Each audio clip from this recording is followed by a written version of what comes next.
জিবরিল যাইতে ক্ষমতা নাই, যেখানে রব্বে কারীমকে দেখার পর জিবরিলকে পর্যন্ত আমার আল্লাহ দেয় নাই, সেই পর্যন্ত পৌঁছে গেছে আমার নবী রাহমাতুল লিল আলামিন। আমরা সেই নবীর উম্মত, আমরা খুশি না বেজার? আরো জোরে বলেন, খুশি না বেজার? রাসূল পাক সাল্লাল্লাহু আলাইহি ওয়াসাল্লাম ডাকতে বলে, জিবরিল তোমার গায়ে কতশো পাখা? বলে হুজুর 600 পাখা।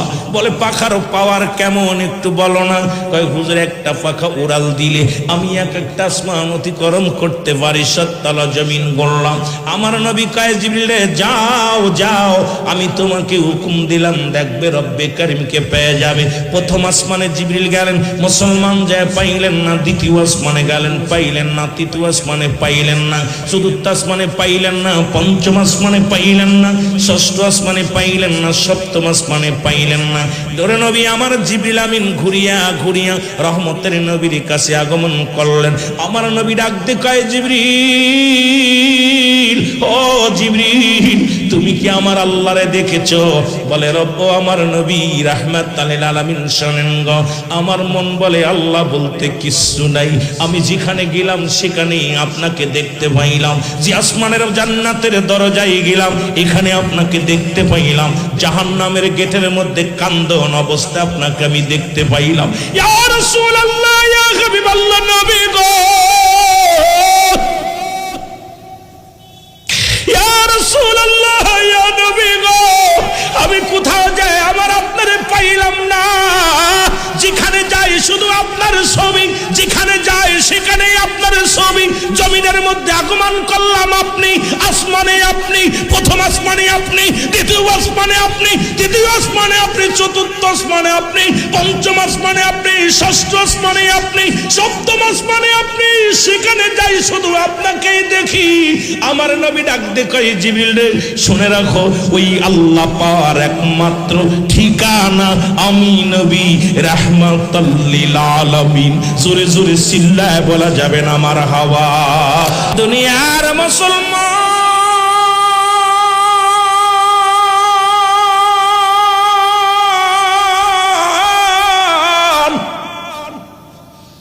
সিদ্দিক আকবর ডাকতে বলে, ইয়া রাসূলুল্লাহ, ইয়া হাবিবাল্লাহ, নবী গো, এর জীবনে আল্লাহকে দেখি নাই। যেদিন আপনি আল্লাহ বলতে বলেছিলেন, আল্লাহ বলতে একজন আছে, সেদিন তো আমি কোনো প্রশ্ন করি নাই, সেদিন তো আপনার কাছে কিছু জানতে চাই নাই নবী গো। আজকে আপনার এই কথা কেন মানব না? আমার নবী কয়, সিদ্দিক আকবর রে, ও আমার আবু বকর সিদ্দিক রাহমাতুল লিল, ও মুসলমান শুনে নাও, শুনে নাও। আবু বকর সিদ্দিক রাদিয়াল্লাহু তাআলা, তুমি এত বড় সত্যকে তুমি মেনে নিলা কেমন করে? আমার নবী বলার সঙ্গে সঙ্গে মুসলমান আবু বকর সিদ্দিক রাদিয়াল্লাহু তাআলা বলে, ইয়া রাসূলুল্লাহ, ইয়া হাবিবাল্লাহ, আমি জানি আমার নবী মিথ্যা বলতে পারে না। আমার নবীজি কোনোদিন মুসলমান এইরকম ঝুট কথা বলতে পারে না। আমার নবীজি রব্বে কারীমের দিদার করেছে, এটা কেউ মানুক আর না মানুক, আমি মানি। কালেমা পড়ো, লা ইলাহা ইল্লাল্লাহ। দুনিয়ার মুসলমান গভীর মনোযোগ। আল্লাহ রাব্বুল আলামিন রিয়াজুল জান্নাহ বেহেশতের বাগানে আসার মতো বসার মতো সুযোগ দান করল। এই সময় কত মানুষ জেলখানায়, কত মানুষ হাসপাতালে, কত মানুষ মৃত্যু শয্যায় সজ্জিত। রব্বুল আলামিন আপনাকে আমাকে জেলখানায় নেন নাই, হাসপাতালে নেন নাই। সুন্দর পরিবেশ, একজন মহান ওলি ওরস মুবারক পালন করার জন্য আপনাকে আমাকে সুযোগ দান করল। আজকের এই মাহফিলে বসার সুযোগ দান করলো। উচ্চ কণ্ঠে আওয়াজ দিয়ে আরেকবার বলেন আলহামদুলিল্লাহ। এই দুনিয়ার মুসলমান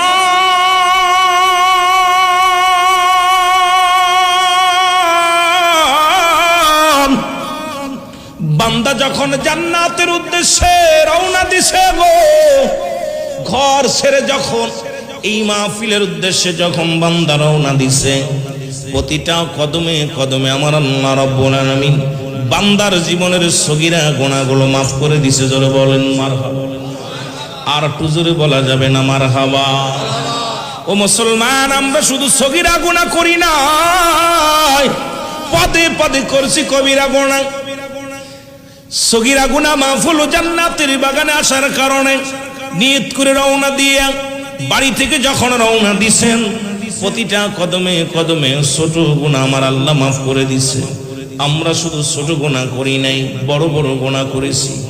নামাজ ছেড়ে দেয়া কবিরা গুনাহ, মিথ্যা বলা কবিরা গুনাহ, বেগানা নারীর সঙ্গে দেখা দিয়া কবিরা গুনাহ, বেগানা পুরুষের সঙ্গে দেখা দিয়া কবিরা গুনাহ। এক কথায় যাদের সঙ্গে দেখা দিয়া জায়েজ, তাদের সঙ্গে বিয়ে করা হারাম। যাদের সঙ্গে দেখা দিয়া হারাম, তাদের সঙ্গে বিয়ে করা জায়েজ। এর আজকে এই মাসালা যদি এই কথা নিয়ে আলোচনা করি, আমার দেশের অধিকাংশ আলেমের চাকরি চলে যায়, অধিকাংশ আলেম কষ্ট পায়। যেটা হারাম সেটা হারাম বলতে হবে, হালাল যেটা হালাল বলতে হবে না মুসলমান। এক কথায় হলো এই কবিরা গুনাহগুলো করলাম। এক নম্বরে নামাজ ছেড়ে দেয়া কবিরা গুনাহ, মিথ্যা বলা কবিরা গুনাহ, বেগানা নারীর সঙ্গে দেখা দেয়া কবিরা গুনাহ, বেগানা পুরুষের সঙ্গে দেখা দেয়া কবিরা গুনাহ। হাজার হাজার গুনাহ করছো, এই গুনাহগুলো মাফের দরকার আছে কি না? ও যুবক শোনো, আল্লামা কুতুবী রাহমাতুল্লাহ বয়ান করে, দুনিয়ার মানুষ শুনে নাও, বান্দা যখন এই গুনার কথা মনে করিয়া জান্নাতের বাগান খানা করে দরিয়া খাস তওবা করে আল্লাহ বলে ডাক দেয়, আমার আল্লাহ রব্বুল আলামিন বান্দার জীবনের সব গুনাহ মাফ করে দেয়। জোরে বলেন সুবহানাল্লাহ। খুব খেয়াল, কত বছর চলতেছে? নবম, তাই না? না কততম? ওর এই মাহফিলটা কততম?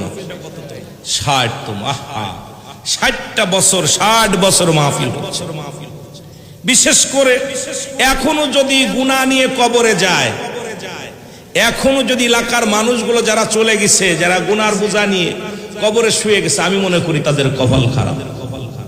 কারণ জান্নাতের বাগানে আসার কারণে সগীরা গুনাহ মাফ, সুযোগ পেয়ে গেলাম মাফ পাওয়ার একটা। 2 নাম্বার কবিরা গুনাহ, এটাও মাফ, এটার সুযোগ আসলো। বান্দা যখন কবরের ভয়, জাহান্নামের ভয়, যখন বান্দা খাস তওবা করে আল্লাহ বলে ডাক দেয়। কারণ মানুষের মৃত্যু হয় 2টা টাইমে, একটা হলো রাত, একটা হলো দিন। 2টা টাইমে মানুষের মৃত্যু হয়। আর এই 2টা টাইমের আমরা এই 60টা বছর পেয়েছি, 2টা টাইমে পেয়েছি, রাতও পেয়েছি, দিনও পেয়েছি। এর ভিতর দিয়া যারা দুনিয়া থেকে চলে গেল, এই মানুষগুলো যদি গুনার বোঝা নিয়ে চলে যায়, আমি মনে করি ওর মতো কপাল পোড়া মানুষ আর নাই। জোরে বলেন ঠিক কিনা? একটু জোরে বলেন ঠিক কিনা? এ আমার ভাইরা, আমার বন্ধুরা, আমার বান্দা যখন এই গুনাহগুলো মাফ পাইল গো, কারণ কিয়ামত পর্যন্ত আর কোন নবী আইব না। কিয়ামত পর্যন্ত নবীদের দরজা বন্ধ, তওবার দরজা খোলা। রব্বুল আলামিন এই সুযোগ দান করলো যেন তওবা করে আমরা গুনাহ মাফ পেয়ে যাই। আমার সঙ্গে সবাই তওবা করেন, আস্তাগফিরুল্লাহ রব্বি মিন কুল্লি যামবিন আতুবু ইলাইহি লা হাওলা ওয়ালা কুওয়াতা ইল্লা বিল্লাহিল আলিয়্যিল আযীম। লা ইলাহা ইল্লাল্লাহু মুহাম্মাদুর রাসূলুল্লাহ।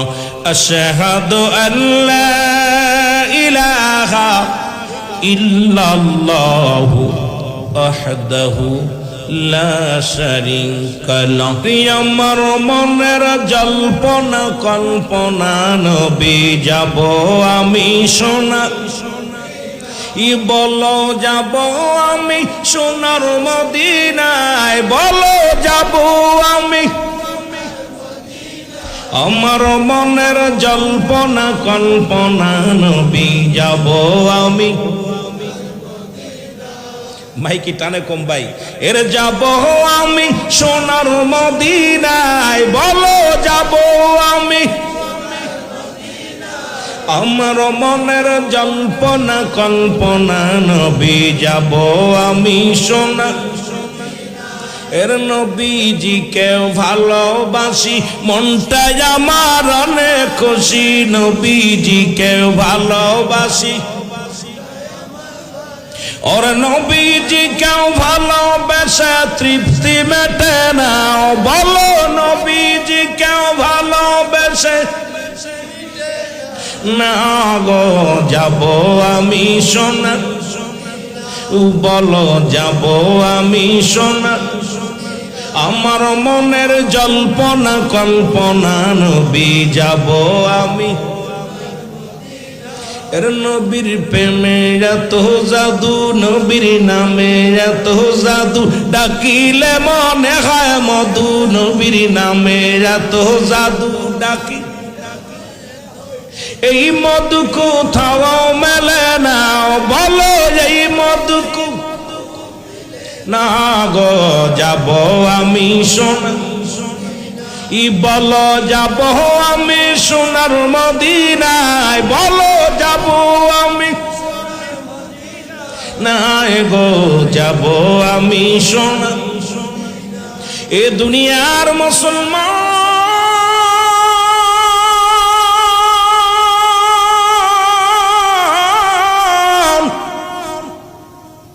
রহমতের নবী ডাকতে বলেন হায়াতি খায়রুল লাকুম, আমার হায়াতের জিন্দেগিটা আমার উম্মতের জন্য কল্যাণ শুরু। কয়েকটা বিষয়ের উপর কথা বলার নিয়ত করেছি, আল্লাহ যদি দয়া করেন মিরাজ নিয়েও কিছু কথা বলবো, একটু আস্তে আস্তে আলোচনার মধ্যে যায়। যেহেতু যুবক বাবারা আমার অনেক এখানে বসে আছেন মাদ্রাসার তালবে ইলমেরা, ও মুসলমান শুনে না, রাসূল ডাকতে বলেন হায়াতি খায়রুল লাকুম, আমার হায়াতের জিন্দেগিটা আমার উম্মতের জন্য কল্যাণ শুরু। এই দুনিয়ার মধ্যে নবী আগমন করেছেন, নবী বলে আমার উম্মতিরা রে, আমি নবী তোমাদের সঙ্গে কথাবার্তা বললাম, আমি নবী তোমাদের সঙ্গে চলাফেরা করলাম, আমি নবী তোমাদের সঙ্গে তোমরা যেমন ঘর সংসার করলাম এমনি আমিও নবী ঘর সংসার করলাম। এই দুনিয়ার মধ্যে আমার দেশের কিছু আলেম ভাইয়েরা কয় নবীও মানুষ আমরাও মানুষ, নবীরা হলো গুনাহ থেকে মুক্ত, আমরা গুনায় যুক্ত, নবীরা হলো মাসুমের মাসুম, আমরা হলাম গুনাহ মার্কা মানুষ। এখন নবী ওই যে বলছে হায়াতি খায়রুল লাকুম, আমার হায়াতের জিন্দেগিটা আমার উম্মতের জন্য কল্যাণ স্বরূপ। এর এই উম্মতিরা শুনে নাও, দিলের কান্ডা লাগে শোনো, নবীর সঙ্গে যারা মিসাল দাও, আদম আলাইহিস সালাম ডাকতে বলেন রব্বানা যালামনা আনফুসানা ওয়া ইল্লাম তাগফির লানা ওয়া তারহামনা লানাকুনান্না মিনাল খাসিরিন। আমার সাথে বলেন রব্বানা যালামনা আনফুসানা ওয়া ইল্লাম তাগফির লানা وترحمنا لنكونن من الخاسرين। আদম নবী ডাক দিয়ে বলেন রব্বে কারীম,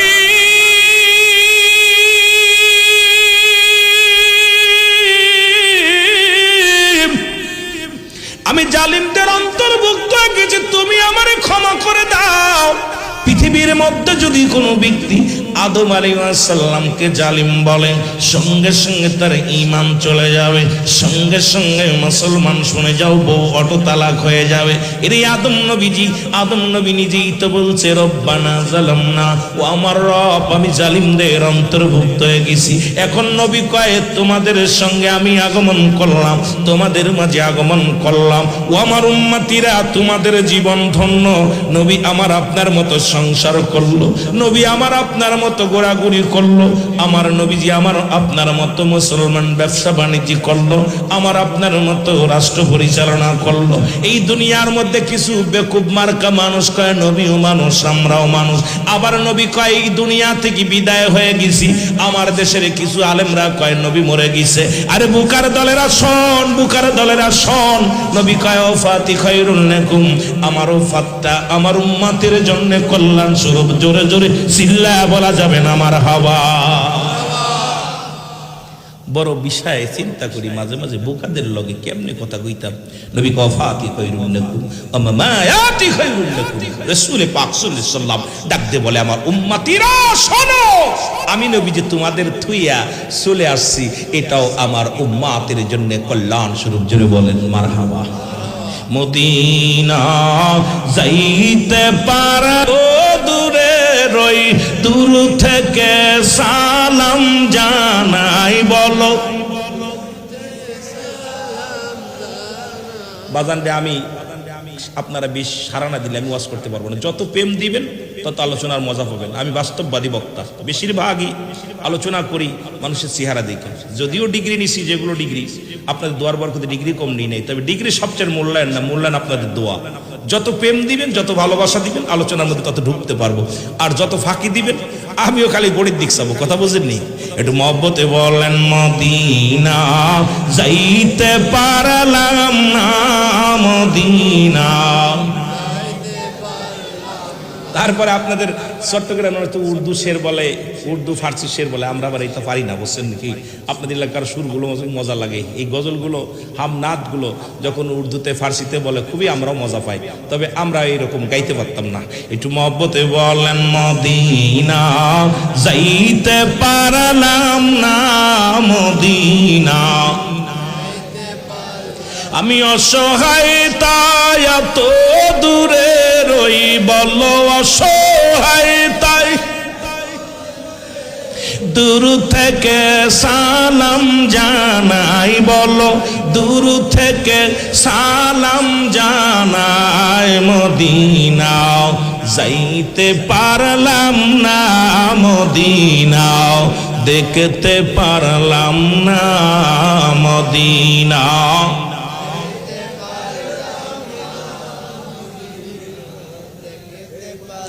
মদিনার নাম কত মধু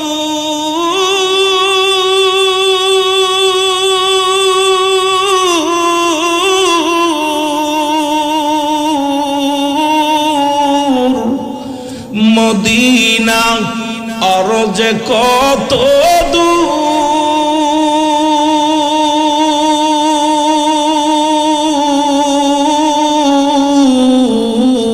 ওই মদিনার পথের দুলি বলো ওই মদিনার মাখতে পারলাম না মদিনা যাইতে পারলাম না মদিনা আরো জোরে বলেন মদিনা যাইতে পারলাম না মদিনা আমি অসহায় তাই এত দূরে রই আমি অসহায় তাই এত দূরে রই দূর থেকে সালাম জানাই বলো নাই মদিনা যাইতে পারলাম না মদিনা মদিনার নাম কত সুন্দর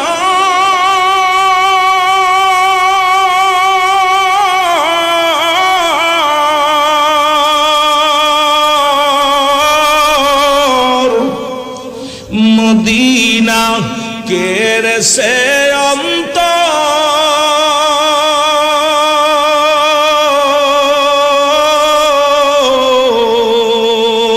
এই গরিব দুঃখের সালাম খানি গরিব দুঃখের পৌঁছাই দিও মদিনায় বলো মদিনা যাইতে পারলাম না মদিনা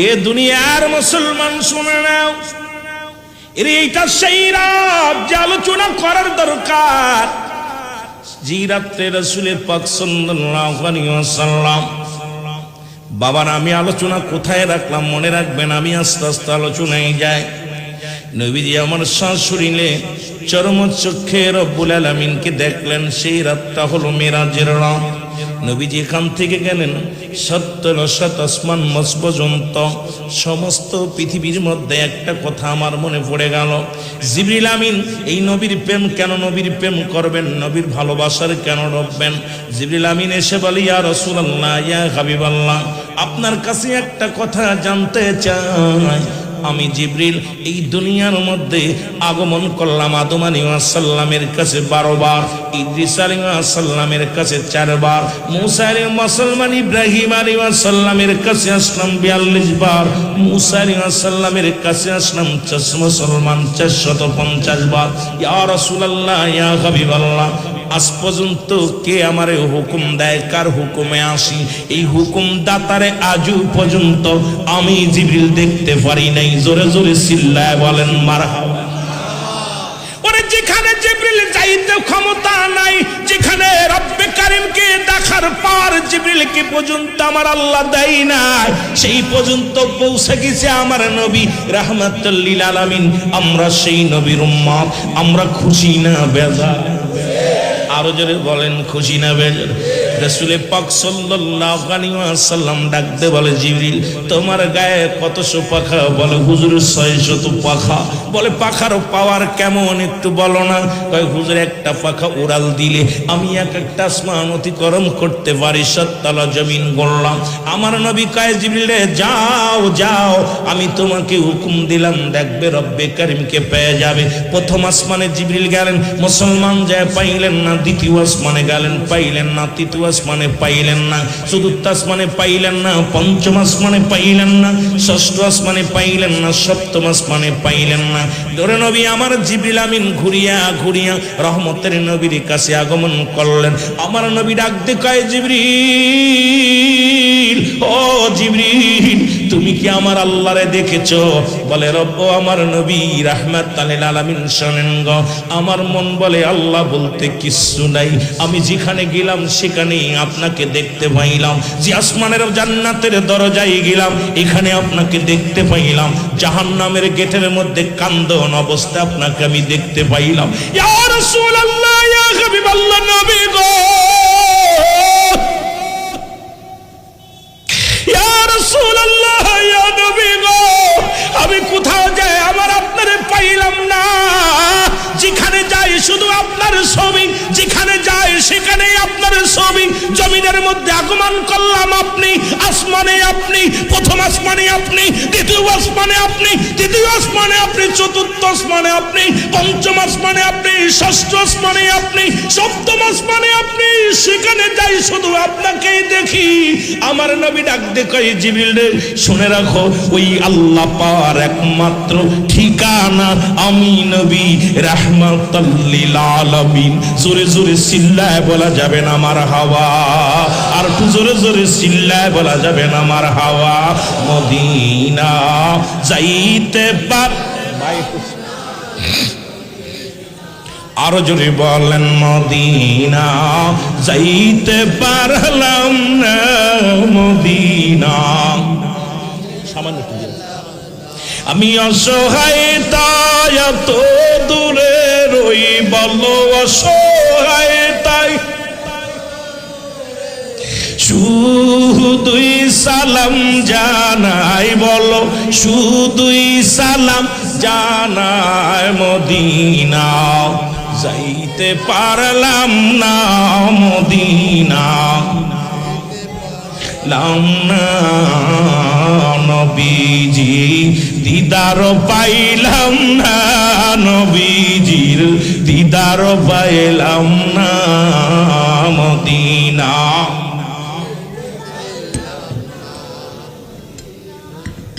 মারহাবা, জোরে জোরে বলেন, রবি শান লাগান না। মদিনা যাই,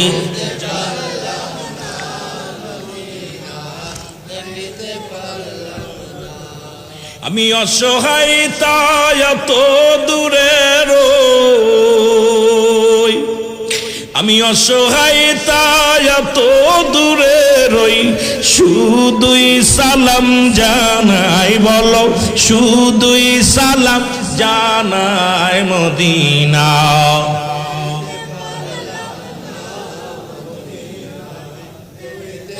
এ দুনিয়ার মুসলমান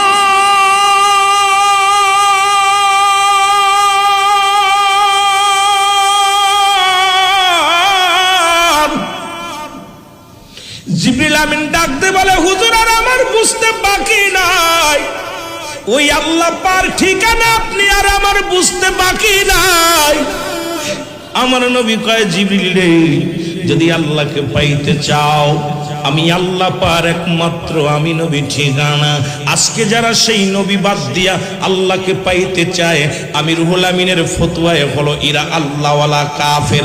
এই দুনিয়ার মধ্যে অনেক কাফেরে দেখছেন, নবীকে মাইনাস করে যারা এই দুনিয়ার মধ্যে আল্লাহকে পাইতে চায়, আমি গুনাহগারের ফতোয়ায় হলো ওরা আল্লাহওয়ালা কাফের, আল্লাহওয়ালা কাফের। জোরে জোরে বলেন ঠিক কিনা? আল্লাহ পর্যন্ত যাইতে গেলে নবী লাগবো, আর নবীরে তারা বাচ্চা নিতে লাগলে বাবার লাগবো। কি কি কথা কয় না? এটা বাচ্চা নিতে হইলে কি লাগবে? কথা কয় না? ওসিলা লাগবো। ওসিলাটা কিনা? বাবা। আবার বাবা হইলে হইতো না, অবৈধ হইলে হইতো না, বৈধ হওয়া লাগবো। ঠিক কি না? সেই বৈধ হওয়ার লোকে কালেমা পড়া লাগবো। নবী পাওয়ার জন্য আগে সর্বপ্রথম ইমান আনতে হইব। ইমান আনতে হইব। ইমান আনার পর নবীর প্রেমের সঙ্গে জড়িত হইতে হইব। এরপরে নবীরে পাইতে হলে, নবীর যখন পাওয়া যাবেন, আল্লাহ পাওয়ার ঠিকানা একদম আপনার জন্য সহজ হয়ে যাবে। জোরে বলেন মারহাবা। আরো জোরে বলেন ঠিক কিনা? কিন্তু আমার সমাজে কিছু হুজুর ভাই রইছে, এরা দেখবেন নবীর জন্য যে ভাই একটু আগে শিয়া বলছে না, কিছু একটা কিছু আছে, এগুলো আমি সবার নাম, কেন আমি সিদ্দিকের ওয়াজ যতগুলো শুনবেন, আমি কারোর গিবাত করে ওয়াজ করতে পারি না, এটা আমার অভ্যাস নাই। কারণ যতগুলো আলোচনা দেখবেন বাংলাদেশ টেলিভিশনে এবং আর টিভি মাই টিভিতে, যত আলোচনা, আমি সত্য ইসলাম, তহিদের মুর্শিদ, আমার কলদ্দনি, আমার আলোচনাগুলো টিভিতে বয়া বয়া শোনেন। আমি এত বড়, আগেই বলছি, এত বড় আলেম না, তবে যেটুকু আলোচনা করি, আমার জীবনে কারোর গিবাত করে বলা, কথা বলার অভ্যাস আমার নাই, কারণ আমি এটা পছন্দ করি না। হেদায়েতের মালিক, হেদায়েতের মালিক কোনো পীর সাহেব নাই, কোনো মৌলবী নয়, এমনকি রাসূল পাক সাল্লাল্লাহু আলাইহি সাল্লামকেও হেদায়েতের দায়িত্ব দেন নাই, কারণ হেদায়েতের দায়িত্ব রব্বে কারীমের হাতে। আমাকে আপনাকে বলার দায়িত্ব দিছে, সুতরাং গিবাত করে নয়, ভালোবাসা দিয়ে। কেমন আমার নবী যেমন ভালোবাসা দিছে, এমনি নবীকে বায়ানাত বলে নাই। উত্তম ব্যবহার, উত্তম আখলাক, উত্তম চরিত্র যা আমার হাবিবের ভিতরে ছিল, এই গুণাগুণ যদি আমরা মুমিনের ভিতরে, মুসলমানদের ভিতরে না থাকে, আমি মনে করি ওটা মুসলমানের কাতারও পড়ে না। জোরে বলেন ঠিক কিনা? রসুলের মসজিদের ভিতরে, আপনারাও ওয়াজ শুনছেন, নবীর মসজিদের ভিতরে এক ইহুদি প্রস্রাব করতেছে। সাহাবিয়া দমক, কি করো? নবীজি বলছে, খবরদার, দমক দিও না, কারণ এখন যদি প্রস্রাবটা আটকে যায়, দেহের ভিতরে কষ্ট হবে। প্রস্রাবটা ক্লিয়ার হতে দাও, আগে ক্লিয়ার হোক, তারপরে তাকে ডাক দাও। ক্লিয়ার প্রস্রাব করার সুযোগ দিলেন। কেমন নবী দেখছেন? আরে এই নবীর সঙ্গে তুলনা দাও। প্রস্রাব শেষ, রাসূলও ডাক দিয়েছে, বাবা তুমি যে কাজটা করলা, বাবা তোমাদের কি এইটা ঘরটা চেনো? কয় চিনি, এটা মুসলমানদের উপাসনার ঘর, ইবাদতের ঘর। কয় বাবা তোমাদের কোন ইবাদতের ঘর আছে? কয় আছে। আচ্ছা বাবা, তুমি যে কাজটা করলে, এই কাজটা যদি আমি তোমাদের ঘরের মধ্যে করতাম, তোমার কেমন লাগতো? বলছে, হুজুর এই কাজটা যদি আপনি করতেন, নিশ্চিত আপনার গর্দান কেটে ফেলতাম। রাসূল পাক সাল্লাল্লাহু আলাইহি সাল্লাম বলতেছে, তোমার ফতোয়া তো তুমি দিছো, তোমার বিচারের ফয়সালা তুমি দিছো। ইয়া রাসূলুল্লাহ, ইয়া হাবিবাল্লাহ, আপনিই তো সেই নবী, যে নবী এত বড় অপরাধ করার পর সুযোগ দেয় বুঝার। এই তো মহান বান্দব, এই তো মহানবী। ইয়া রাসূলুল্লাহ, আমি আর একটা সেকেন্ড অমুসলিম থাকতে চাই না, আপনি আমাকে কালেমা পড়ায় দেন, লা ইলাহা ইল্লাল্লাহু মুহাম্মাদুর রাসূলুল্লাহ সাল্লাল্লাহু আলাইহি ওয়াসাল্লাম। ঠিক একই অবস্থায় রাসূল পাক সাল্লাল্লাহু আলাইহি ওয়াসাল্লাম, বুখারীর হাদিস, রাসূল মসজিদের নববীতে বসে আছে। খুব খেয়াল, আমি আমার রাসূলের কথাগুলো খেয়াল করবেন। আজকে মাদ্রাসায় আসার পর ছেলেদের ভালোবাসা, শিক্ষকদের ভালোবাসা, আমাকে যিনি দাওয়াত দিয়েছেন সবার ভালোবাসা, আমি অত্যন্ত আনন্দিত, ভালো লাগছে, মজা লাগছে। সিলেটের মানুষ তো এমনি মেহমান আপ্যায়ন অনেক ভালো, কি যেন চট্টগ্রামের মানুষগুলো আপ্যায়ন করে ভালো, এবং আপনাদের ভাষা একটু আমাদের বুঝতে কষ্ট হয়, যদিও আসা পরে কম, কারণ এই অনেক দূরত্বর কারণে এই 700-800-900 কিলোমিটার দূরত্ব পথ না আসতে পারি বিমানে। আবার বিমান উঠলে কেউ কেউ হুজুর হেলিকপ্টার হুজুর, অনেক বিপদে আছি, কথা বলছেন না, আসলে তো আসতে পারি না। কত ফজরের নামাজ পড়ে রওনা দিছি, এরপরে কত কষ্ট যে হয়েছে এটা আল্লাহ পাকই ভালো জানে।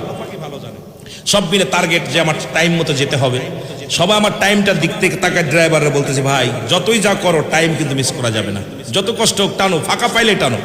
এই যে আসা পর রব্বে কারীম সুন্দরভাবে আনছে। যেটা বলতেছিলাম বুখারীর হাদিস, রাসূল পাক সাল্লাল্লাহু আলাইহি ওয়াসাল্লাম মসজিদের মধ্যে বসে আছে, অথচ ওখানে যারা হাফেজ আছেন, সূরা তাওবার মধ্যে 6 নম্বর আয়াত, আল্লাহ পাক নিজে বলে হাবিব আপনার কদমের মধ্যে যেন যদি কোনো অমুসলিম যায়, যেহেতু অনেক ওয়াজ এগুলো শেষ করতে পারবো না আমি, মেলা বিস্তারিত আলোচনা অল্প নিয়ে এই 2-1 ঘন্টা আমরা কথা বলতে সুযোগ পাই, আমরা বলে শেষ করতে পারবো না। বক্তা তার মনের ভাব প্রকাশ করতে হলে একটা হলো জুমলায়ে খবরিয়া, একটা হলো জুমলায়ে হিংসা। বক্তা মনের ভাব প্রকাশ করে, শ্রোতা সহজেই বুঝতে পারে, এটাকে বলা হয় জুমলায়ে খবরিয়া। জুমলায়ে হিংসা বক্তা মনের ভাব প্রকাশ করলে শ্রোতা কিছু বুঝতে পারে। Yes, no, very good. তা আমরা কথা বললে আপনাদের এইরকম কষ্ট হয় যে আঞ্চলিক ভাষায় যখন কথা বলে, আমাদের এই যে আমাদের আবুল কাশেম নুরি সাহেব আসবেন, উনি উনার নাচ যখন বলবে আপনাদের তাদের ভাষায় কথা বলবে, মজা পাবেন আলোচনা শুই না। তা আমাদের বেশিরভাগই আপনার জুমলায় হিংসায় হয়ে যায়, কারণ আমাদের ভাষা আমরা ঠিক বলতেছি, বইয়ের ভাষা, তবুও আপনাদের কাছে বুঝতে একটু কষ্ট হয়। 2-4টা দিন বসলে আবার সময় ইনশাল্লাহ আমার মন বলে আপনার একদম ক্লিয়ার ভাষায় বুঝতে পারবেন, ঠিক কিনা? বুঝতে কষ্ট হচ্ছে, তাও আলহামদুলিল্লাহ খুশি হইলাম যে যাই হোক আপনারা বুঝতে পারতেছেন, এই জন্য বেশি খুশি হইলাম। তা যেটা বলতেছিলাম সেটা হলো রাসূল পাক সাল্লাল্লাহু আলাইহি সাল্লাম, আল্লাহ বলতেছেন সূরা তাওবার 6 নম্বর আয়াত, আল্লাহ বলতেছেন হাবিব আপনার কদমের মধ্যে যদি কোনো অমুসলিম যায়, সর্বপ্রথম তাদের বসতে দেন, তারা সাহায্য চাইলে সাহায্য দেন, নিরাপত্তা চাইলে নিরাপত্তা দেন, নিরাপদ স্থানে পৌঁছায় দিতে বললে আপনি পৌঁছায় দেন। ঘোষণা কার? জোরে বলেন কার? আল্লাহ। ঠিক এরই ধারাবাহিকতায় বুখারীর একটা হাদিস শরীফ আছে, রাসূল পাক সাল্লাল্লাহু আলাইহি সাল্লাম মসজিদের মধ্যে বসে আছেন, এমন সময় কয়েকজন অমুসলিম আসছেন। আসার পর নবীজি সাহাবীরা বলে, ইয়া রাসূলুল্লাহ, ইয়া হাবিবাল্লাহ, আপনার কাছে কয়েকজন অমুসলিম আসছেন। নবী বলে, আসতে বলো, আসতে বলো। দেখেন না কেমন মুসলমানদের ধর্ম কেমন হবে, ইসলামের আদর্শ কেমন হবে, আর আমাদের চরিত্র কেমন হবে একটু বুঝে নেন। রাসূল বলতেছে আসতে বলো, বলে হুজুর ওরা তো অমুসলিম, বলে আসতে বলো। আসলেন, নবীজিকে বলতেছি, ইয়া রাসূলুল্লাহ, এদের বসতে দেব কোথায়? নবীজি বললেন, ওদের উত্তম জায়গা বসতে দাও। কোথায় বসতে দাও? জোরে বলেন কোথায়? একটু রাসূলের আদর্শ শেখেন, কোথায় বসতে দিবেন? উত্তম জায়গা। যেমন আজকে আমার এই কথাগুলো মনে পড়তেছে, এই জন্য আমি আসার পর অফিস রুম বসানোর পর আমাকে কর্তৃপক্ষ বলতে, ভাইজানটা নিয়ে যান উপরে, একটু বিশ্রাম করুক, ভালো জায়গা, স্পেশাল জায়গা নিয়ে যান। এই কথাগুলো এমনি মনে পড়েন, ইসলামের বিধানগুলো আমাদের শিখতে হবে, বুঝতে হবে। এই আপনাদের দ্বারা এই কথা আলোচনা করতেছি, বেশি দূরে যাওয়া লাগবে না। নবীজি বললেন উত্তম জায়গা বসতে দাও। সাহাবীরা বলে, ইয়া রাসূলুল্লাহ, ইয়া হাবিবাল্লাহ, আপনার পার্সোনাল কামরা? নবী বললেন না। উত্তম জায়গা? বলে হুজুর আপনার পাশের কামরা? নবী বললেন না। উত্তম জায়গা? বলে হুজুর, ইয়া রাসূলুল্লাহ, ইয়া হাবিবাল্লাহ, আল্লাহ রাসূল ভালো জানে উত্তম জায়গা কোথায় বসতে দেব। নবীজি বললেন, যেহেতু আমার মেহমান, আমার পাশে চাদর বিছায় দাও। আমার মেহমান রাসূল পাক সাল্লাল্লাহু আলাইহি সাল্লাম মসজিদ নববীর মধ্যে বসতে দিলেন, চাদর বিছায় দিয়েছেন। বিছায় দেওয়ার পর আমার নবীজি বলতে, সাহাবীরা তোমরা কথা বন্ধ করো, দেখি কি বলতে চায় ও মুসলিমেরা। নবীজি বললেন, আপনারা বলেন কি বলতে চান। সঙ্গে সঙ্গে মুসলিমেরা বলে, ইয়া রাসূলুল্লাহ, ইয়া হাবিবাল্লাহ, যে নবী আমাদের মতো মুসলিমদেরকে কাছে ডাকছে, ভালোবাসছে, ইয়া রাসূলুল্লাহ, আমি আর একটা সেকেন্ড অমুসলিম থাকতে চাই না। আমাদেরকে আপনি কালেমা, আমরা কোনো জানার নাই বুঝার নাই, আপনি আমাদের কালেমা পড়ায় মুসলমান বানিয়ে দেন। লা ইলাহা ইল্লাল্লাহ সাল্লাল্লাহু আলাইহি ওয়াসাল্লাম। রাসূল পাক সাল্লাল্লাহু আলাইহি সাল্লাম মিরাজ করে আসলেন, বিবিকে ডাকতে বলে, বিবি রে, আম্মা জান খাদিজাতুল কুবরারে ডাকতে বলে, খাদিজা রে, আমি আমার রব্বে কারীমের নৈকট্য হাসিল করেছি, জান্নাত দেখেছি, জাহান্নাম দেখেছি, সব কিছু রব্বে কারীম আমারে দেখাইছে, তুমি কি মানো? বলি, ইয়া রাসূলুল্লাহ, ইয়া হাবিবাল্লাহ, আমি জানি আমার স্বামী আল আমিন, সত্যবাদী, আমার স্বামী জীবনেও মিথ্যা বলতে পারে না, এই দু জাহানের বাদশা রাহমাতাল লিল আলামিন। নবী গো, কেউ মানুক আর না মানুক, আমি জানি আমার স্বামী যা দেখছে, যা বলছে সত্য বলেছে, এর মধ্যে কোনো সন্দেহ নাই। জোরে বলেন মারহাবা। আমি আবার ঈমান আনলাম, লা ইলাহা ইল্লাল্লাহ মুহাম্মাদুর রাসূলুল্লাহ। আর আমাদের বোর কাছে যদি কই, বউকে তোমার আমি চিনি, তোমার মতো বাটপার জানি, তুমি কেমন বাটপার। এই জন্য বিবির কাছে 1 নাম্বার রাসূল ছিলেন, 1 নাম্বার বিবির কাছে প্রিয় ছিলেন। বিবিরা জানতো যে আমার স্বামী সত্যবাদী। আর আমরা যত বড় হুজুর হই, কারণ আমাদের বিবি আমাদের বিশ্বাস করতে চায় না, কারণ উঠভাট কথা বলি, কারণ অধিকাংশ সময় বিবির কাছে আমরা লুকোচুরি করি, ফাও কথা বলি, ফাইসা কথা বলি, গালি দিই, কত আপনার ইয়ারকির মাছ ছলো না, অনেক সময় বিবিকে ফাইসা কথা শোনায়, কিন্তু আমার নবী কত আদর্শবান ছিলেন যে বিবির কাছে বলার সঙ্গে সঙ্গে বিবি বলে, ইয়া রাসূলুল্লাহ, ইয়া হাবিবাল্লাহ, আমি আপনি আল্লাহর দিদার করেছেন, আরে সেকেন্ড নয়, মিনিট নয়, আমি বিশ্বাস করি আপনি চোখের পলকে রব্বে কারিমের দিদার করতে পারেন, আমি এটা বিশ্বাস করি, কারণ আপনি এমন আমলধারী, এমন রব্বে কারিমের গোলাম, এমন রব্বে কারিমের পাগল, আর আল্লাহ আপনার জন্য পাগল, আপনিও আল্লাহর জন্য পাগল, সুতরাং আপনার দিদার হয়েছে, এর মধ্যে কোনো সন্দেহ নাই, জোরে বলেন না মারহাবা। চিন্তা করছেন? এই জন্য ছয় শ্রেণী নারীদেরকে বিয়ে করার কথা বলছে ইসলাম। কয় শ্রেণী? লোকজন নাই, যুবক নাই, কাদের ওয়াজ শোনাইব? অনেক ওয়াজ থাকলে, জমা থাকলে, ছয় শ্রেণী নারীদেরকে বিয়ের কথা রাসূল বলছে। কিন্তু দুঃখের বিষয়, এখন আমরা সুন্দরী চামড়ার পাগল। কথা বুঝেন নাই? সুন্দরী চামড়ার পাগল। রাসূল চলে গেলেন বালকদের মধ্যে, শেরে খোদা হযরত আলীর কাছে গেলেন। আলী ডাক দিছে, আলী বলে, হুজুর, বলে, আলী রে, আমি রব্বে কারিমের সঙ্গে দিদার হয়েছে। এই কত মুসলমান শোনে না, এত পথ, এত দূরত্ব। আমি ৭ তলা জমিন ঘুরে আসলাম, আসমান জমিন দেখলাম, জান্নাত দেখলাম, জাহান্নাম দেখলাম, এই সবগুলো আমি অতিক্রম করে আসলাম। রব্বে কারিম তার জিবরিল দিয়া, ফেরেশতা দিয়া আমারে ঘোরায় ঘোরায় দেখাইছে। তুমি কি মানো? আলী বলে, ইয়া রাসূলুল্লাহ, ইয়া হাবিবাল্লাহ, দ্বিতীয়বার নয়, কারণ আপনি সত্য বলেছেন, মিথ্যা বলেন নাই, কারণ আপনার সঙ্গে আল্লাহর দিদার হয়েছে, রব্বে কারিমের সঙ্গে সাক্ষাৎ হয়েছে। কেউ মানুক আর না মানুক, আমি আলী মেনে নিলাম, জোরে বলেন মারহাবা। ছোট মানুষ দেখবেন, অনেক ছোট বালকদেরকে, অনেক ছোট বালকরা অনেকের ভালোবাসে, কেউ ডাকলে যায় না, আবার কারো পাশ ছাড়ে না। কথা বুঝেন নাই? অনেকের পিছ ছাড়ে না, পিছ কি বলেন আপনারা, পিছন ছাড়ে না, আবার অনেকের ডাকলেও যায় না। আপনি ডাকবেন কত বিয়াদব।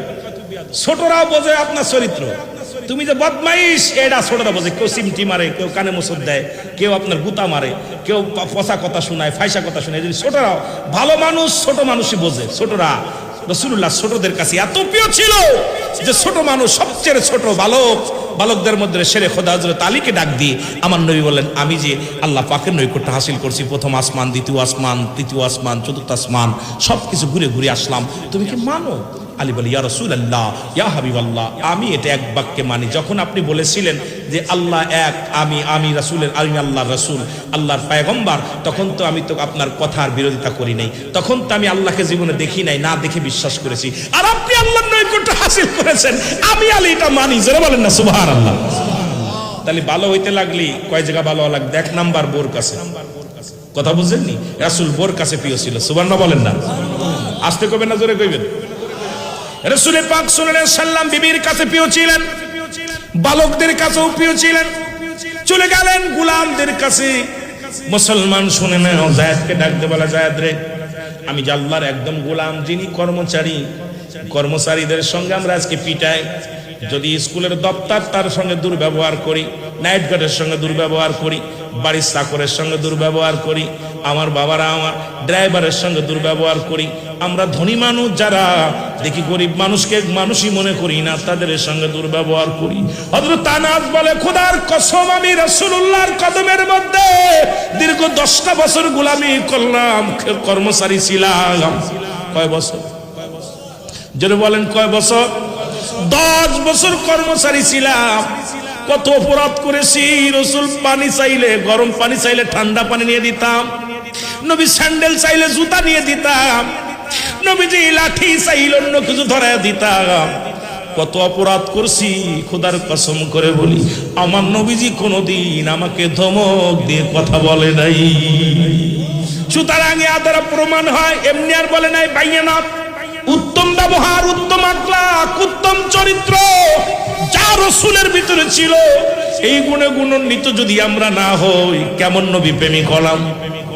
জীবনে আমার মুসলমান বাবারা, আমরা কর্মচারীরে পিটা, ড্রাইভারের বেতন বন্ধ করে দিই, কাজের লোকের কামলাদের ফাঁকি দিই, ব্যবসায় বসে এক কর্মচারীদের ঠগায়, অফিসে বসে এক কর্মচারীদের ধমক দিই। কিন্তু আমার নবীর ভিতরে যে আদর্শ ছিল, রাহমাতুল লিল আলামিন, আমার নবী রাহমাতুল লিল আলামিনের ভিতরে যে আদর্শ ছিল, যে আদর্শ দিয়া প্রেম দিয়া গোটা বিশ্ব জয় করেছে, গোটা কুল কায়নাত মুসলমান জয় করেছে, সারা পৃথিবী জয় করেছে। কারণ আমার নবীজি, আমার হযরত মুসলমান আনাস বলে, খোদার কসম, খোদার কসম, আমার নবীজি কোনদিন আমার ধমক দিয়ে কথা বলে নাই। সুতরাং সেই গুণের গুণান্বিত হওয়ার দরকার আছে কিনা? রে আমরা গুনাহগার গনবী, আমরা গুনাহগারে বলো, আমরা গুনাহ,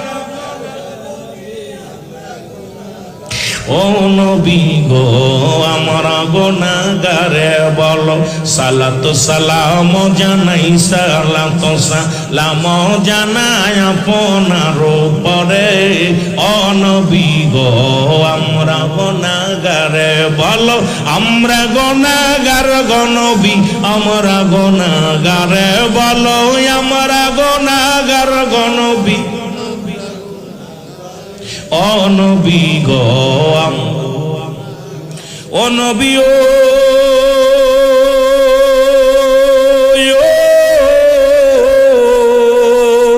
এই মুজাফফরবাসী কান্দে বসে দিদারের আশাতে, ও নবী, ও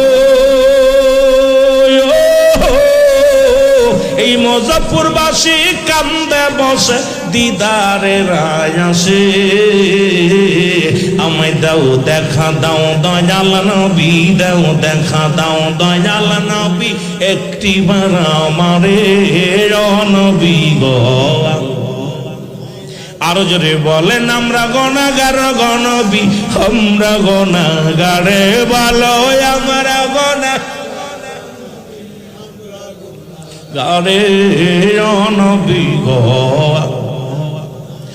রহমতের পিয়ালা দিয়ে আল্লাহ পাঠাইল এই ধরাতে গো নবী, রহমতের পিয়ালা দিয়ে আল্লাহ পাঠাইল এই ধরাতে গো, রহমতের ভান্ডার তুমি, রহমতের ভান্ডার তুমি, দয়া করো আমারে, আমরা গুনাহগার গো নবী, আমরা গুনাহগার বলো, আমরা গুনাহগার গো নবী, আমরা গুনাহগারে বলো, আমরা গুনাহগার গো নবী, ও নবী গো।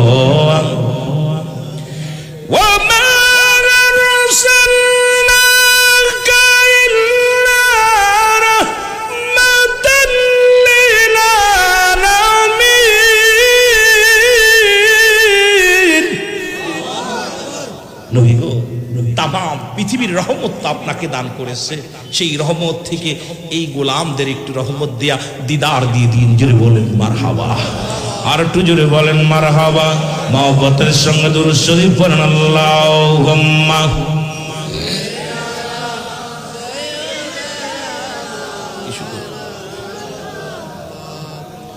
ওয়ালা আলি সাইয়্যিদিনা।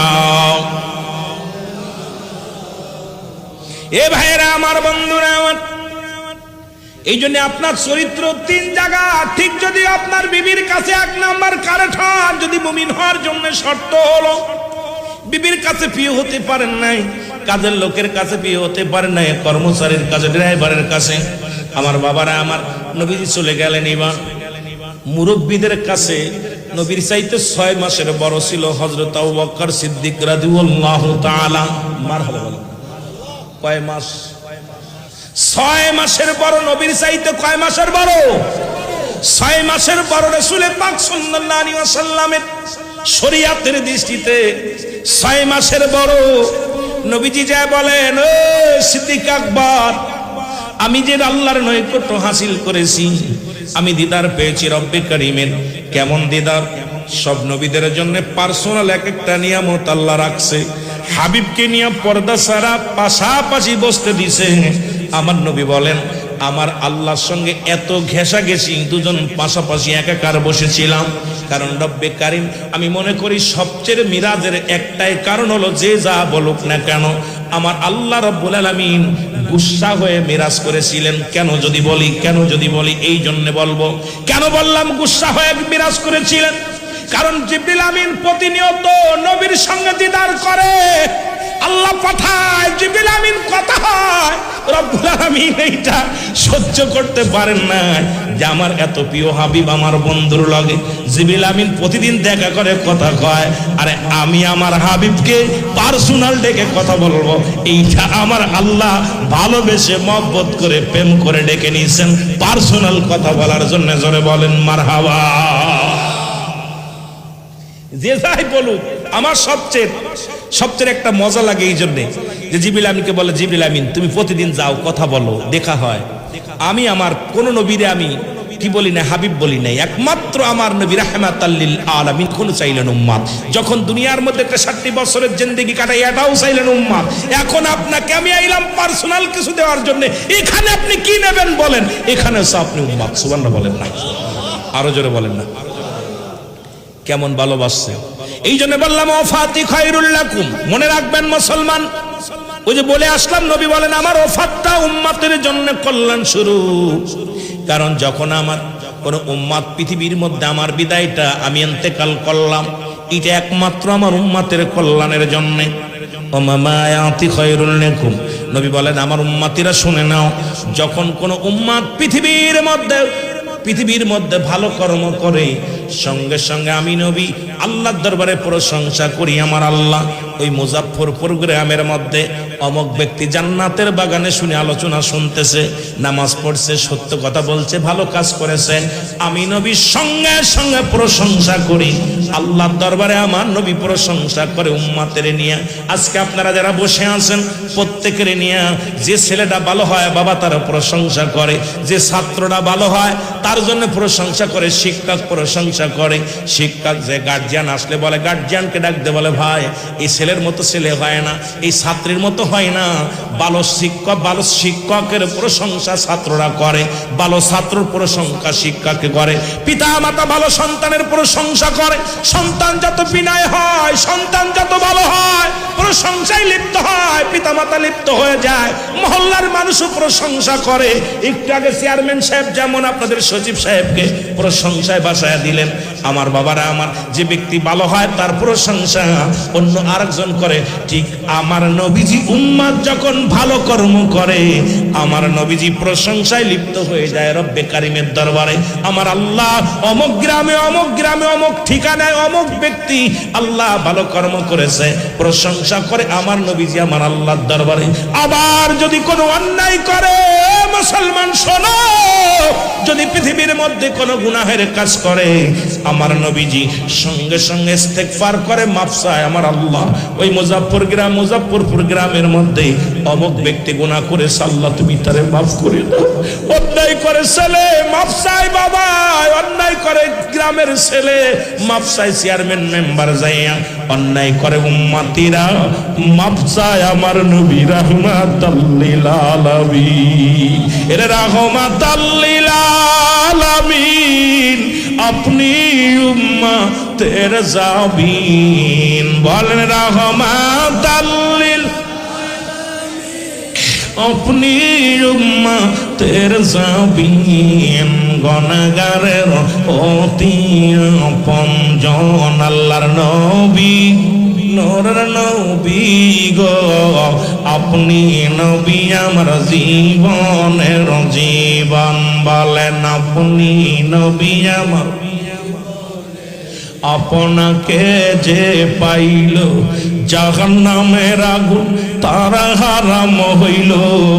বলেন আপনাকে যে পাইল জাহান্নামের আগুন তারা হারাম হইল। দয়া করে নবী দেন গো দেখা দেন, আল্লাহর নবী, নূরের নবী গো, আপনি নবী আমার জীবনের জীবন। বলেন আপনি নবী আমার, এর রাহমাতাল লিল আলামিন, আপনি উম্মতের জাবিন। বলেন রাহমাতাল লিল,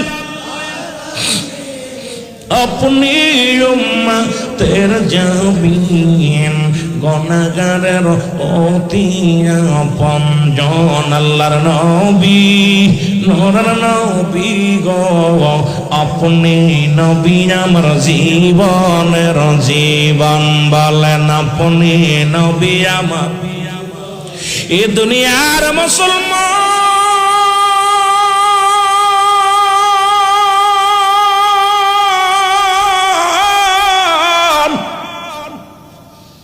सिद्दीक আকবর ডাকতে বলে ইয়া রাসূলুল্লাহ ইয়া হাবিবাল্লাহ নবী গো এর জীবনে আল্লাহকে দেখি নাই যেদিন আপনি আল্লাহ বলতে বলেছিলেন আল্লাহ বলতে একজন আছে সেদিন তো আমি কোনো প্রশ্ন করি নাই সেদিন তো আপনার কাছে কিছু জানতে চাই নাই নবী গো আজকে আপনার এই কথা কেন মানব না আমার নবী কয় সিদ্দিক আকবর রে ও আমার আবু বকর সিদ্দিক রাহমাতুল্লাহ ও মুসলমান শুনে নাও আবু বকর সিদ্দিক রাদিয়াল্লাহু তাআলা তুমি এত বড় সত্যকে তুমি মেনে নিলা কেমন করে আমার নবী বলার সঙ্গে সঙ্গে মুসলমান আবু বকর সিদ্দিক রাদিয়াল্লাহু তাআলা বলে ইয়া রাসূলুল্লাহ ইয়া হাবিবাল্লাহ আমি জানি আমার নবী মিথ্যা বলতে পারে না আমার নবীজি কোনোদিন মুসলমান এই রকম ঝুট কথা বলতে পারে না আমার নবীজি রব্বে কারীমের দিদার করেছে এটা কেউ মানুক আর না মানুক আমি মানি কালেমা পড়ো লা ইলাহা ইল্লাল্লাহ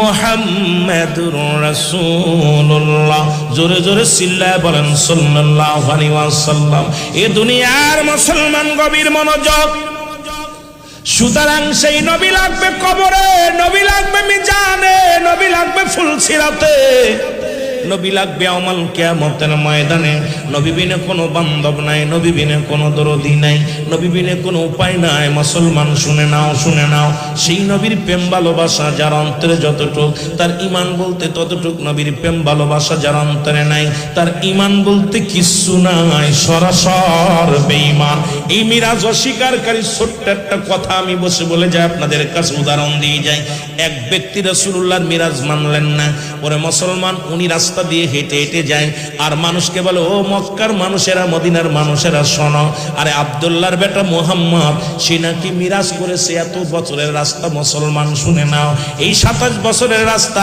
এতদিনই এত দূরত্ব রাস্তা 1000 বছরের রাস্তা এটা কেমন করে অতিক্রম করে মুসলমান এখন তো বৈজ্ঞানিকের যুগ এখন তো মুসলমান 10,000 কোটি টাকা হইলে চাঁদের দেশে যাওয়া যায় যদি কোনো ব্যক্তি চাঁদের দেশে যেতে চান 10,000 কোটি টাকা লাগবে এই 10,000 কোটি টাকা জোগাড় করলেই আপনি চাঁদের দেশে যায় ঘুরে আসতে পারবেন মুসলমান শুনে নেন আর তো এখন যদি এই জামানায় যদি কোনো ব্যক্তি মিরাজ স্বীকার করে আমি মনে করি ওর মতো পাগল আর দুনিয়ায় নাই ও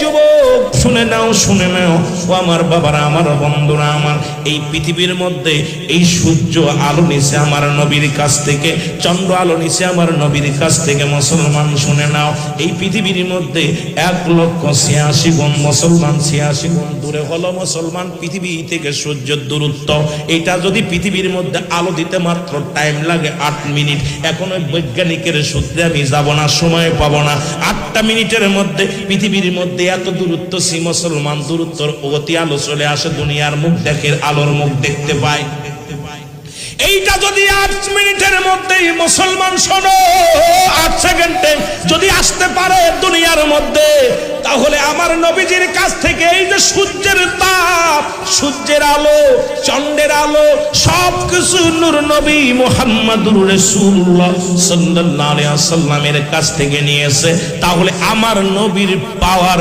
কত জোরে বলেন ঠিক কি না ওরে বৈজ্ঞানী আমার নবীজি বলো বৈজ্ঞানী বৈজ্ঞানিকরা রকেটেতে চাঁদের দেশে যায়, আমার নবী রকেট ছাড়া খোদার দিদার পায়। বলো আমার নবী রকেট ছাড়া খোদার দিদার পায়। এমন একটা নূরের নবী আইনা দিবানি, বৈজ্ঞানী রে বৈজ্ঞানী আমার নবী যে। বলো বৈজ্ঞানী রে বৈজ্ঞানী আমার নবী যে। আরো জোরে বলেন বৈজ্ঞানী রে বৈজ্ঞানী আমার নবী যে। বৈজ্ঞানীরা রকেটেতে চাঁদের দেশে যায়, বলো বৈজ্ঞানীরা রকেটেতে। আমার নবী রকেট ছাড়া খোদার দিদার পায়, বলো আমার নবী রকেট ছাড়া খোদার দিদার পায়। এমন একজন মায়ার নবী আইনা দিবানি, বৈজ্ঞানী রে বৈজ্ঞানী আমার নবী। এরা যেখানে সবকিছু হার মেনে যায় সেখানে রাসূলের দিদার হয়। এরা ৭০,০০০ পর্দার বাইরে থাকিয়া, পর্দার মধ্যে থাকিয়া রে মুসা আলাইহিস সালামের সঙ্গে দেখা করার জন্য রব্বুল আলামিন যখন আসলেন, ওরে অনেক আফসোস করে মুসা নবী আল্লাহ দেখা দাও, বারবার আসি ফিরে যায়, এবার দেখা দেওয়াই লাগবে। আল্লাহ কয় মুসা রে সম্ভব নয়, এই শক্তির পাওয়া এটা তুমি ক্ষমতা ধারণ করার ক্ষমতা আমি আল্লাহ তোমারে দিই নাই, সুতরাং আমার নূরের তাজাল্লিতে তুমি জ্বলে শেষ হয়ে যাবা। মুসা নবী কয় না না, একবার দিদার দাও রে আমার আল্লাহ, একবার দিদার দাও, দিদারের আশা আসি। কয় ঠিক আছে মুসা আমি আসি। ৭০,০০০ পর্দার মধ্যে থাকিয়া নূরের তাজাল্লি যখন ঢেউ মারছে, মুসা নবী ও মুসলমান শোনো, ওই তুর পাহাড় জ্বলিয়া সুরমা হয়ে গেছে। জোরে জোরে চিল্লা বলা যাবে না আমার হাওয়া। ৭০,০০০ পর্দার ভিতরে থাইকা শুধু নূরের তাজাল্লি দিচ্ছে, দেখা দিচ্ছে। এই নূরের এত তেজ আর এত পাওয়ার, মুসা আলাইহিস সালামের ওই পাহাড় জইলা, তুর পাহাড় জইলা মুসা আলাইহিস সালাম, জিবরিল আমিন বলতেছে ও মুসা কোথায় আছো, কার এখন আল্লাহ দিদার করতেছে, কথা কইস না। জিবরিল আমিন কয় মুসা নবী আপনি কই আছেন? কয় দেখতেছিস না কই আছি, এখন আল্লাহর লগে কথা কইব, দিদার হইব আল্লাহর সঙ্গে। আল্লাহর সঙ্গে অনেক আফসোস কইরা অনেক অনেক বুঝায়া বুঝায় আল্লাহর মিটা আল্লাহর কি পটাইছি, আল্লাহ দেখা দিতে চাইছে। এখন আসি বসে আছি, তোর পারে বসে আছি, এখনই আল্লাহ আইব, কথা হইব। জিবরিল আমিন কয় হুজুর আপনি একটু তাকায় দেখেন দি কোনে আছেন। সুবহানাল্লাহ বলেন না, আমি তো তোর পারে আছি, হুজুরের চোখ দুটো খোলেন, আপনি ছায়া আল্লাহর দেখবেন, নূরের তাজাল্লি দেখবেন, তা ছায়া দেখবেন না। মুসা আলাইহিস ছায়া দেখে যে কাম সারছেন, নিচেই বয়া রয়েছে, চারিদিকে সমস্ত পাহাড় জইলা সুরমা হয়ে গেছে। মুসা আলাইহিস সালাম তাকায় দেখে কি অবস্থা, হায় হায় একটা পশম পরে নাই, ছায়ের মধ্যে বসে রয়েছে। আমার বাবারা আমার আল্লাহকে ডাক দে। মুসা বলে আল্লাহ। কয় মুসা রে আমি গেছিলাম তো তোমার সঙ্গে দেখা করার জন্য, আমি তো কেবল ৭০,০০০ পর্দা এখন অতিক্রম করি নাই, তার মধ্যেই তোমার নূরের তাজাল্লি কেবল মারছি, তোমার পাহাড় চইলা গেছে, আর আমি যদি আইতাম তাহলে কি হইতো? আল্লাহ কখন আইলা? কয় দেখছো নি পাহাড়ের অবস্থা, দেখে চারিদিকে ছাই হয়ে গেছে, পাহাড়ে জইলা ছাই হয়ে গেছে। এত বার আমার আল্লাহ রাব্বুল আলামিন সেই নবীকে নিয়ে সরাসরি দিদার দিলেন। সেই নবীর উম্মত হতে পেরে আপনারা খুশি না বেজার? আরো জোরে বলেন খুশি না বেজার? সব নবীর খেলা যেখানে শেষ, আমার নবীর খেলা শুরু। জোরে বলেন ঠিক কিনা? যেখান থেকে সব নবীরে ফিরাই দিছে, এখানে আমার নবী সেইখানে জায়গা পাইছে, এই নবীর মায়ের প্রধান অতিথি হিসেবে জায়গা পাইছে। শুধু তাই নয়, প্রথম আসমানে যায়ও একই অবস্থা। সব নবীদের সঙ্গে ৭ কাতার মানুষ হইল, ৭ কাতার, ৩ কাতার হলো নবীদের আর ৪ কাতার হলো আপনার রসুলদের। এই ইমামতি করছেন কে? সবাই বসে আছে, কেউ কে আদম পড়াইব, কেউ কয় ইব্রাহিম পড়াইব, কেউ কয় ঈসা পড়াইব, কেউ কয় মুসা পড়াইব। আরে ভাই জিবরিল আমিন কয় হুজুর আসেন দি, আল্লাহ হুকুম দিছে আপনারে। সুবহানাল্লাহ বলেন না? আর আসতে কইতে দিলে এর একটা বিমান নিওয়াজ করতে গেলে 4 ঘন্টা দরকার, তাহলে আপনাদেরকে কিছু দিতে পারতাম। আমার বাবারা বলতে হুজুর আসেন, রাহমাতাল লিল আলামিন। সঙ্গে সঙ্গে আমার নবীজিকে কি জানেন, আমার ইমাম বানায় দিছে। সমস্ত নবীদের নবী, সমস্ত ওলিকুল, সমস্ত আউলিয়াদের সরদার হলে রাহমাতাল লিল। আরো জোরে বলেন রাহমাতাল লিল। সুতরাং এই নবীর ভালোবাসা যার অন্তরে যতটুকু আমি আর আগাতি পারতেছি না, দোয়া চাই আপনাদের কাছে। যেহেতু আপনাদের গুরুত্বপূর্ণ আলোচনা করবো ওলামা একরাম, আমি এসেছি আপনাদের কাছে, দোয়া করবেন। আবার যদি আসি বিষয় আমি চাইছিলাম আরো কিছু নিয়ে আলোচনা করা, যেহেতু সময় দৌড়ায় চলে গেছে, 10টা 5 বেজে গেছে, সুতরাং আমার পরের বক্তা সময় নষ্ট হবে। একটা সময় দেওয়া আছে, 12টার ভিতরে কমপ্লিট হবে। সুতরাং আপনি আর একজনের সময় খেয়ে ফেললে সেও মনে কষ্ট পাবে, মাহফিল এলোমেলো হয়ে যাবে।